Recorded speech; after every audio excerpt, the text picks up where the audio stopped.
Hi, నేను మీ ముకుమ్. టుడే మనము reflection of light at curved సర్ఫేసెస్లో భాగంగా మ్యాగ్నిఫికేషన్ అంటే ఏంటిది, మ్యాగ్నిఫికేషన్ సైన్స్ ఎలా ఉంటాయి, వాటి మీద క్వశ్చన్స్ని ఏ విధంగా ఇస్తారు, మనం వాటిని ఎలా సాల్వ్ చేయాలి అనేది డిస్కస్ చేద్దాం. ఇంతకుముందు ప్రీవియస్ చెప్పిన క్లాసులన్నీ ప్లేలిస్ట్లో ఉంటాయి, ఖచ్చితంగా వాటిని చూడండి. అందులో ఉన్న క్వశ్చన్స్ని అయితే ప్రాక్టీస్ అయితే చేయండి.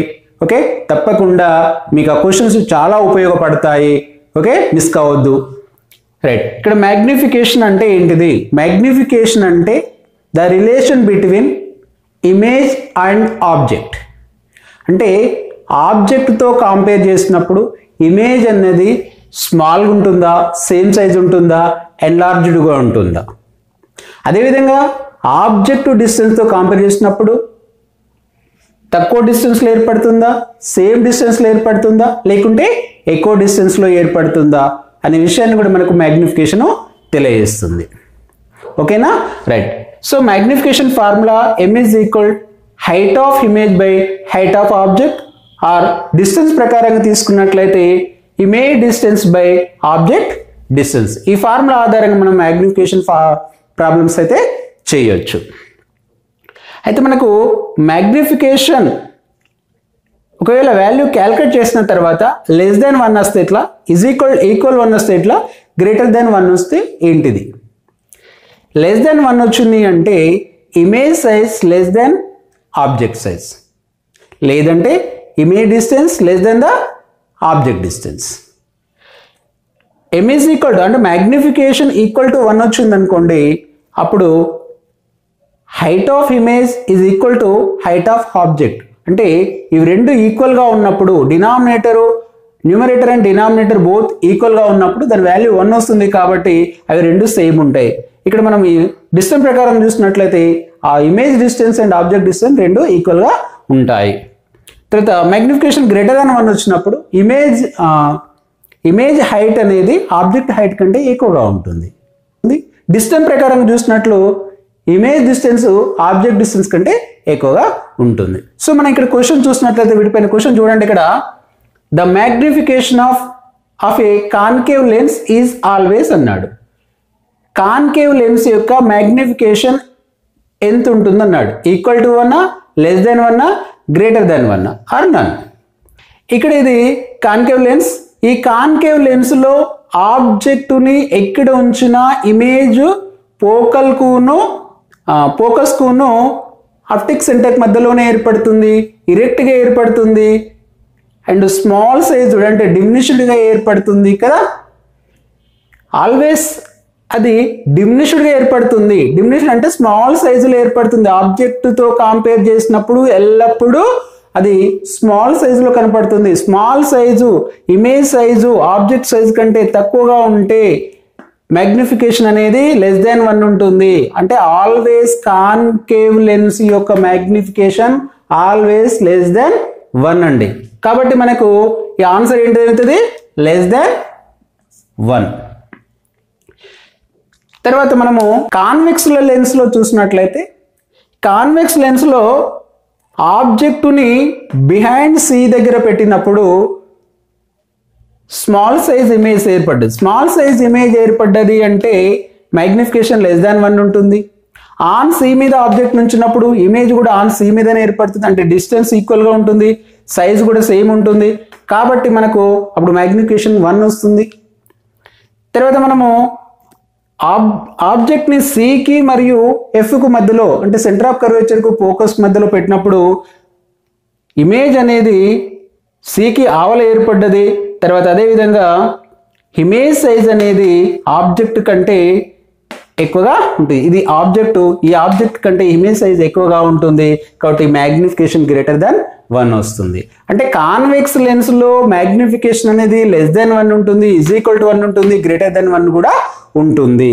కానీ కాన్కేవ్ లెన్స్లో చూసినట్లయితే always less than 1, magnification always less than 1. ఎందుకు? Image size always smaller than object size. Okay, right. So మనం ఇక్కడ నెక్స్ట్ క్వశ్చన్ చూసినట్లయితే if magnification is equal to 1 it means అన్నాడు. ఒకవేళ మ్యాగ్నిఫికేషన్ 1 అయింది అంటే అర్థం ఏంటిది? మ్యాగ్నిఫికేషన్ ఎప్పుడు 1 అవుతుంది?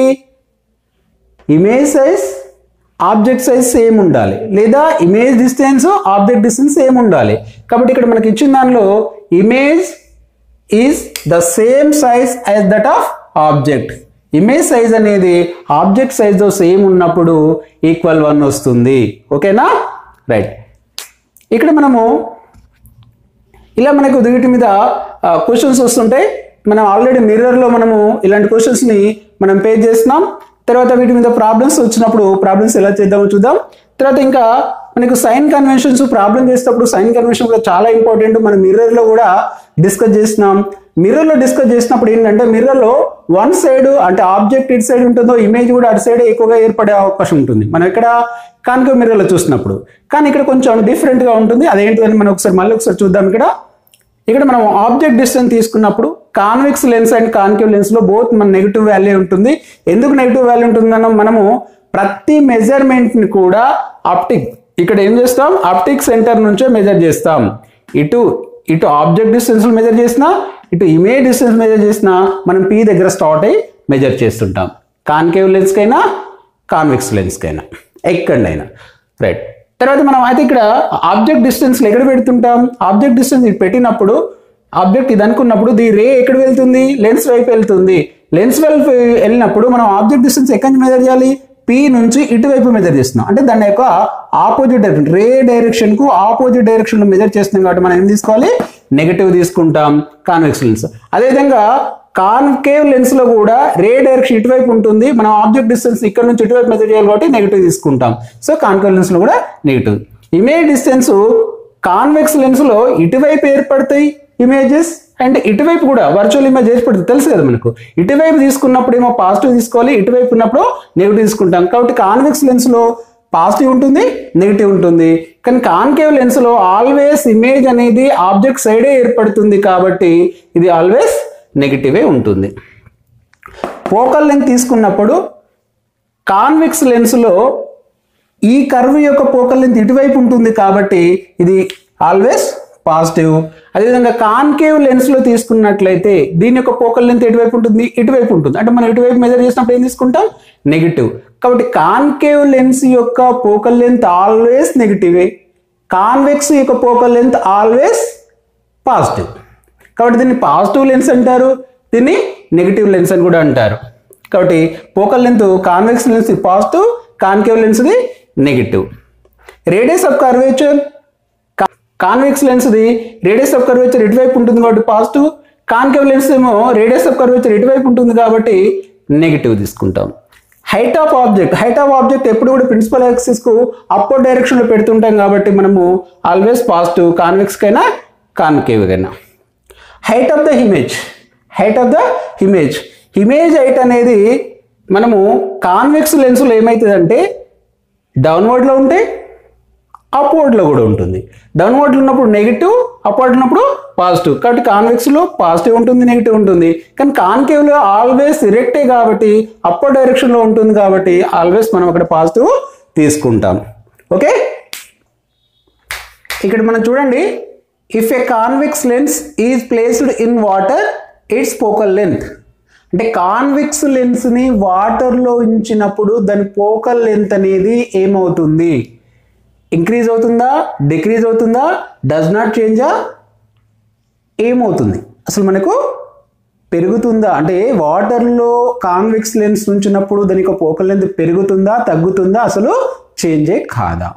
ఒకసారి మనము ఎక్స్పెరిమెంట్ ఉంది కదా, అది ఒకసారి గుర్తు తెచ్చుకుందాం. మనం ఒక సిలిండ్రికల్ వెజల్ తీసుకొని అందులో బాటంలో ఒక బ్లాక్ స్టోన్ తీసుకుంటాం. ఫస్ట్ మనము బ్లాక్ స్టోన్ తీసుకున్నప్పుడు మనము ఒక లెన్స్ హోల్డర్ సహాయంతో లెన్స్ని మనం అందులో చూసినప్పుడు మనకు లెన్స్లో ఎప్పుడు కనపడుతుంది, దాని ఫోకల్ లెంత్ కంటే తక్కువ డిస్టెన్స్లో ఉన్నప్పుడు మాత్రమే లెన్స్లో ఇమేజ్ కనబడుతుంది. వర్చువల్ ఇమేజ్ అని చెప్పుకున్నాం కదా. ఆప్టిక్ సెంటర్కును దాని యొక్క ఫోకల్ లెంత్ కంటే తక్కువ డిస్టెన్స్ ఉన్నప్పుడు మాత్రమే లెన్స్లో ఉంచి కనబడుతుంది. కాబట్టి మనము ఇలా వాటర్ లేదు, ఏరియా ఉన్నప్పుడు దాని యొక్క ఫోకల్ లెంత్ ఇక్కడ వరకు ఉంది అనుకున్నాం. అంటే ఆబ్జెక్ట్ లెన్స్ ఇక్కడికి వచ్చేసరికి ఇక్కడ నుంచి మెల్లగా జరుపుకుంటూ ఇక్కడికి వచ్చినాం.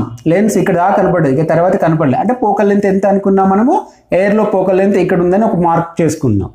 Okay right. ఇప్పుడు ఏం చేస్తున్నాం, వాటర్ పోస్తున్నాం. ఈ వెజల్లో 3/4 పార్ట్ వాటర్ పోసేసి ఇప్పుడు మళ్ళీ ఈ లెన్స్ హోల్డర్ సహాయంతో ఈ లెన్స్ని మళ్ళీ కింద నుంచి ఇక్కడ దాకా తీసుకొస్తాం.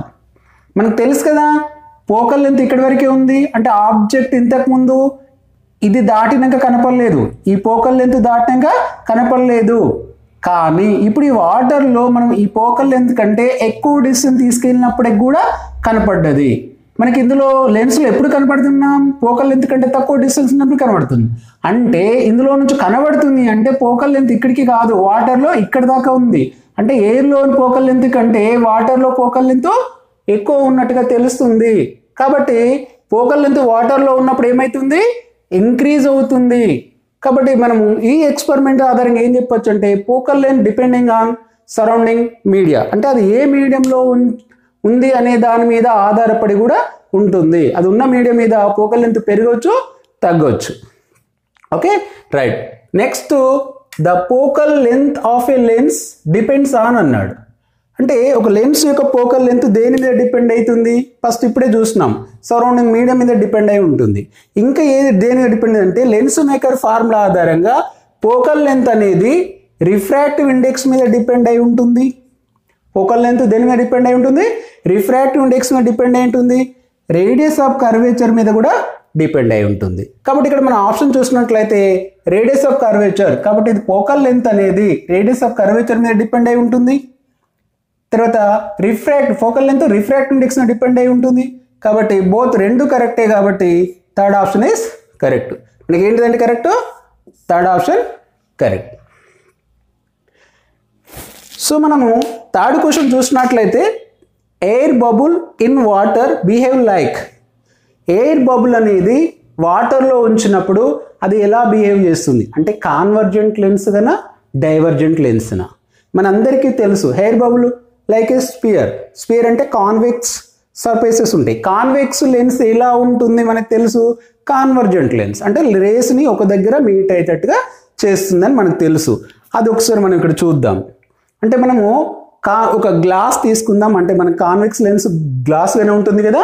సో మనం గ్లాస్ తీసుకుందాం, ఇక్కడ అది ఎయిర్లో ఉంచినాం, సరౌండింగ్ మీడియంలో ఎక్కడ ఉంచినాం, ఎయిర్లో ఉంచినప్పుడు ఎయిర్ యొక్క రిఫ్రాక్టివ్ ఇండెక్స్ 1, గ్లాస్ యొక్క రిఫ్రాక్టివ్ ఇండెక్స్ 1.5. అంటే ఇది రేరర్ మీడియా, ఈ గ్లాస్ ఏమో డెన్సర్ మీడియా.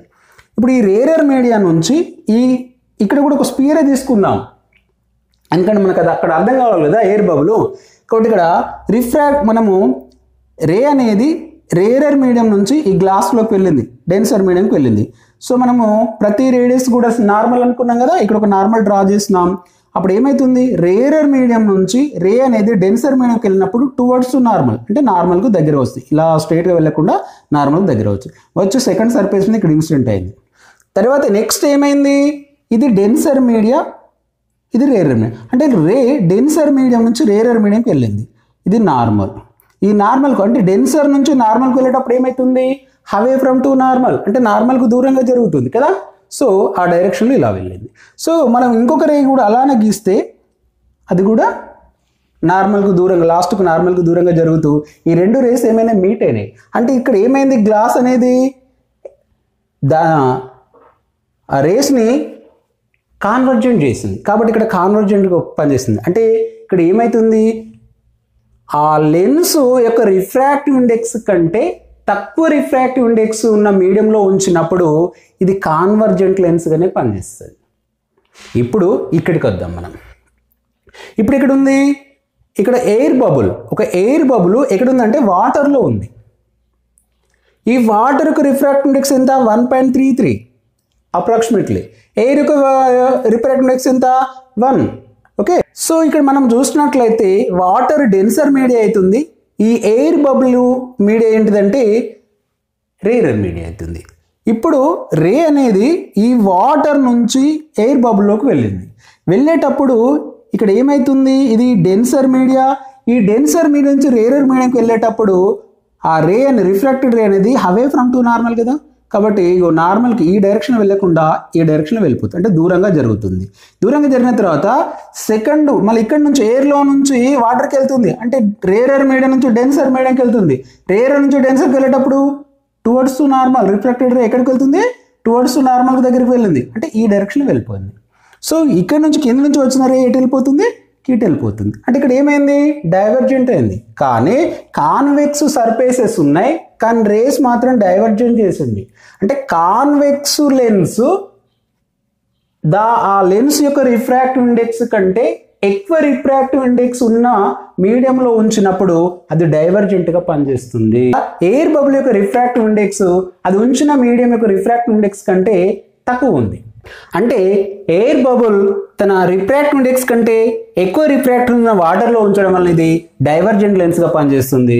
అంటే air bubble in water behave like is a diverging lens. Convex lens తన రిఫ్రాక్టివ్ ఇండెక్స్ కంటే ఎక్కువ రిఫ్రాక్టివ్ ఇండెక్స్ మీడియంలో ఉంచినప్పుడు అది డైవర్జెంట్ లెన్స్గా పనిచేస్తుంది. వైస్ వర్షా కాన్కేవ్ లెన్స్ కూడా దాని యొక్క రిఫ్రాక్టివ్ ఇండెక్స్ కంటే ఎక్కువ రిఫ్రాక్టివ్ ఇండెక్స్ ఉన్న మీడియంలో ఉంచినప్పుడు అది కూడా కాన్వర్జెంట్ లెన్స్గా పనిచేస్తుంది. Okay right. సో టాపిక్స్ అర్థమైంది అనుకుంటున్నాను. మీరందరూ ఒకసారి టాపిక్స్ అర్థమైతే ఒకసారి అయితే లైక్ చేసేసి ఈ వీడియోలు ఎవరికైతే అవసరం, ఈ స్టూడెంట్స్కి చాలా అవసరం అనిపిస్తుంది వారికైతే పంపించడానికైతే ప్రయత్నం చేయండి. ఓకే, నేను చాలా కష్టపడైతే ఈ క్వశ్చన్స్ని సేకరించి ఒక 10 years ప్రీవియస్ క్వశ్చన్స్ సేకరించేసి చెప్పడం అయితే జరుగుతుంది. కాబట్టి ప్రీవియస్ వీడియోలు ప్లేలిస్ట్లో ఉంటాయి. అదేవిధంగా ఈ వీడియోస్ని అయితే స్టూడెంట్స్కి అయితే చేరే విధంగా ప్రయత్నం అయితే చేయండి. థ్యాంక్ యూ అండి.